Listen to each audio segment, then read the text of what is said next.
العالمين والعاقبة للمتقين ولا عدوان إلا على الظالمين وأشهد أن لا إله إلا الله وأشهد أن محمدا عبده ورسوله أما بعد قال الله تعالى إن الله لا يغير ما بقوم حتى يغيروا ما بأنفسهم আমি যে আয়াতটা আপনাদের সামনে তেলাওয়াত করলাম এর অর্থ আপনারা ম্যাক্সিমাম লোক জানেন। আমরা যদি নিজে থেকে নিজের অবস্থা চেঞ্জ করার জন্য চেষ্টা না করি তাহলে কোনোদিনও হবে না। আমাদেরকে আমাদের অবস্থা যেটা আছে এখন আমাদের এখানে আমাদের জেলাতে আমাদের দেশে ওটার জন্য আমাদেরকে চেষ্টা করতে হবে। আপনারা ইমাম আপনারা আপনাদের পিছনে হাজার হাজার লোক নামাজ পড়েন, তো আপনাদের কথা সবাই শুনে কি সঠিক হবে কি সঠিক হবে না, কার মাধ্যমে কাজ হবে কার মাধ্যমে কাজ হবে না, আপনারা জিনিসটা ভালো জানেন। আজকে আমাদের কুতুব ভাই এনার সাথে আমাদের কাজ 8 বছর থেকে আসা যাওয়া বন্ধু মানুষ, অনেক সময় আমি শরীরে অসুবিধা থাকলে ওটাকে বলি হেল্প করে। এই অনেক আগে থেকে আমি শুনেছি যে ওয়াক্ফ বোর্ডের সাথে ভালো সম্পর্ক এবং ওয়াক্ফ বোর্ডের সাথে সম্পর্ক রেখে অনেক কাজ উনি করেছি আর ইনশাআল্লাহ ফিউচারে করবেন, উন্নতি আছে। আপনাদের জন্য মানে যত মসজিদ আছে ভারতবর্ষে ম্যাক্সিমাম মসজিদের একই অবস্থা। কমিটির লোকেরা পয়সা জমা করে ইমাম সাহেবকে বেতন দেওয়া হয়, আর সেই বেতনটা কোন জায়গাতে ভালো হয় আর ম্যাক্সিমাম জায়গাতে একটা বেতন হয় যেটাতে সংসার চলে যায়।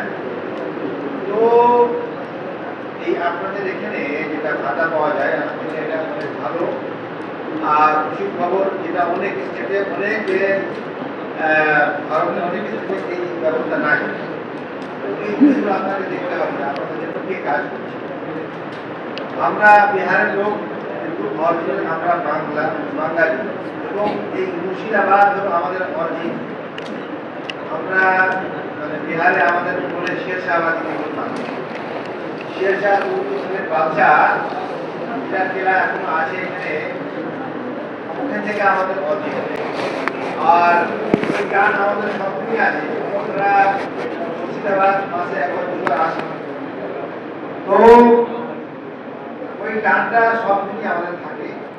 বাইরে বিশ্বাস সাহেব আমার ছোট ভাই, আর ওকে যা বলি শুনে করে সমাজের জন্য, তো উনি ইনশাআল্লাহ করবেন। উনি একজন অরিজিনাল ব্যবসায়ী মানুষ, বিজনেস করেন। আর আমার কাছে রিপোর্ট আছে যে সরকারের যা প্রজেক্ট আছে তার ছাড়া নিজের পয়সা থেকে অনেক পয়সা আপনাদের মাঝে বাঁটে, সবারই মানে মদত করে। আপনার দেখবেন অনেক নেতা এমন আছে যে আপনার যেটা গভর্নমেন্ট থেকে পাওয়ার সেখান থেকে 10% 20% কিভাবে নেতার পকেটে যাবে ওটার মানে চিন্তা থাকে। এখানে ওই জিনিসটা নাই, উনি নিজের পকেট থেকে আপনাকে দিচ্ছে। এই জন্য আপনাকে চিন্তা করতে হবে, ভাবতে হবে যে আপনার জন্য ব্যক্তিটা কাজ করবে। আর ইনশাআল্লাহ এই বায়ু বিশ্বাস আমার ছোট ভাই আপনাদের জন্য কাজ করবে, কাজ করেছে। এবং কোনো সমস্যা হলে বলবেন, আমাদের খবর দেবেন, আমরা বলবো যে ভাই এই কাজটা করতে হবে, সমাজের জন্য আপনাকে কাজটা করতেই হবে। অনেক কিছু আপনারা শুনলেন, অনেক ওলামায়ে কেরাম আপনাদের সামনে সব রকমই কথা রাখেন, কুরআন থেকে হাদিস থেকে পলিটিক্স থেকে সব রকমই শুনলেন। বেশি কিছু শোনার নাই, আপনাদের ফিরে যেতে হবে, জোহরের নামাজ পড়তে হবে। আপনারা পাবলিককে সঠিক খবরটা দিবেন যে আমাদের কিছু করতে হবে। এখন শুনলেন আপনারা যে 60টা না 65টা অ্যাডভোকেট আমাদের জিবির সাহেব হায়ার করেছেন আপনাদের এসআইয়ের যে সমস্যা আছে ওটা দেখার জন্য। অনেক ভালো ব্যাপার। একটা লোক নিয়ে যায়, একটা ওকে হায়ার করতে 5 থেকে 10 লাখ টাকা আপনার খরচ, আপনার তো কমসে কম 5-10 লাখ টাকা বাঁচলো। আর এই অ্যাডভোকেটকে রাখা গেছে যে আপনার এসআইয়ের কোনো সমস্যা না থাকে, যাদের আছে বাজেটে এখান থেকে লাভ উঠায়। আজকে তোমার সময় আছে ভাই বললেন, আমি কথা বলছি, আপনারা মেম্বার থেকে কথাটা বলবেন যে আমাদের এমএলএ সাহেবের তরফ থেকে অ্যাডভোকেট দেওয়া হবে যে যার যেটা সমস্যা হবে অ্যাডভোকেটের কাছে যান, আর এসআইয়ের যে প্রবলেম আছে ওগুলো সলভ করেন। এটা খুব জরুরি কাজ আছে আমাদের। আর এই দেশ যেখানে আমরা আজকে আছি, আমাদের পূর্ব যারা ছিলেন ওনারা ইচ্ছা করতেন যে এটা ওই পারে চলে যেত, কিন্তু এটা ওই পারে না, এটা এই পারে আছে। আমরা ভারতে আছি। এই দেশকে আজাদি দেওয়ার জন্য আমাদের বাংলা থেকে অনেক অনেক অনেক কুরবানি আছে। সব থেকে বেশি কুরবানি বাংলা থেকে বলা যাবে। মৌলানা আবুল কালাম আজাদ বলেন, নেহরু বলেন, গান্ধী বলেন, আমাদের নেতাজি বলেন, সুভাষচন্দ্র বোস, সবাই মিলে এই দেশটাকে আজাদ করার জন্য আমরা সবাই ওনারা লড়েছেন। আর সবারই একটাই ইচ্ছা ছিল সবাই আমরা একসাথে থাকবো, সবাই আমরা একসাথে থাকবো। এখন পর্যন্ত আছি। আমরা হিন্দু ভাই দোকানে যাই, ওখান থেকে ব্যবসা করি, আমরা ওনারা আপনার দোকানে আসেন, আমাদের জায়গায় চলতে আছে, এইভাবে চলবে। যত বড় ষড়যন্ত্র হোক আমাদের বিরুদ্ধে, এটা কামিয়াব কোনদিন হবে না, আমরা হতে দিব না। আমরা ওলামায়ে কেরাম মিম্বার থেকে সবাইকে কথা বলবো যে এই ষড়যন্ত্র আমরা কামিয়াব হতে দিব না। আমাদের বাবারা, আমাদের দাদারা যে নিয়ত নিয়ে এই দেশে থেকেছে, ওই নিয়ত নিয়ে আমরাও আছি। আর এই দেশের হেফাজত করার জন্য যেভাবে ওনারা রক্তদান করেছেন, আমরাও রক্তদান করব। এই দেশকে আমরা একটু অধিক করে ইনশাআল্লাহ।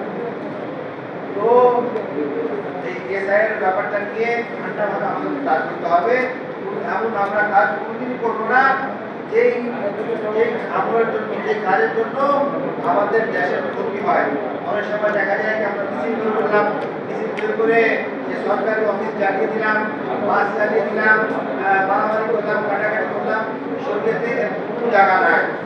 আপনার অসুবিধা আছে, আপনি সুষ্ঠুভাবে ঠান্ডাভাবে কথা রাখেন, আপনার সমস্যা গভর্নমেন্টকে বলেন, ইনশাআল্লাহ সমাধান হবে।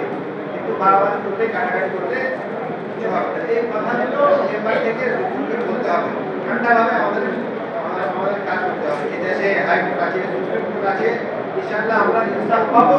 আজকে না হলে কালকে পাবো ইনশাআল্লাহ। তো বেশি কথা বলার নাই, আমাদের সময় কাটাচ্ছে এবং আপনারা অনেক দূর দিতে হবে।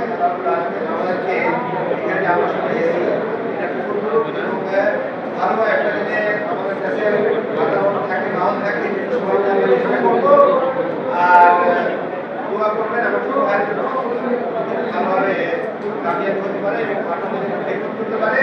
আর এটা আবেদন দেখা গেছে যে আমাদের লাইফ দরকার। ইনশাআল্লাহ আমরা চেষ্টা করবো যে তাড়াতাড়ি আপনাদের কাছে আপনারা কি মানুষ